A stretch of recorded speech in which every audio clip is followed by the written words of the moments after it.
ఫైరయ్యారు BRS working president KTR. Musi సుందరీకరణ పేరుతో రేవంత్ పేదల ఇళ్లపై దండయాత్ర చేయడాన్ని తీవ్రంగా ఖండిస్తున్నారు. మూసీ బ్యూటిఫికేషన్ డెవలప్మెంట్ కోసం పేదల ఇండ్లను కూల్చాల్సిన అవసరం లేదన్నారు.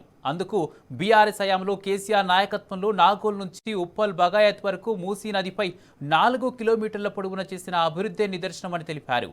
ఒక్క ఇల్లు కూడా కూల్చకుండా కేవలం 6 కోట్ల కనీస పెట్టుబడితో కేసీఆర్ సర్కారు డెవలప్మెంట్ చేసి చూపించిందని, సాధ్యమైన అభివృద్ధిని రేవంత్ ప్రభుత్వం ఎందుకు చేయలేకపోతుందని ప్రశ్నించారు కేటీఆర్.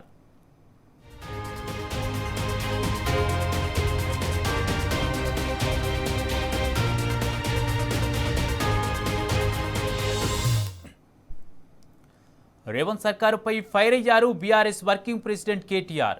మూసీ సుందరీకరణ పేరుతో రేవంత్ పేదల ఇండ్లపై దండయాత్ర చేయడాన్ని తీవ్రంగా ఖండిస్తున్నారు. మూసీ బ్యూటిఫికేషన్ డెవలప్మెంట్ కోసం పేదల ఇండ్లను కూల్చాల్సిన అవసరం లేదన్నారు.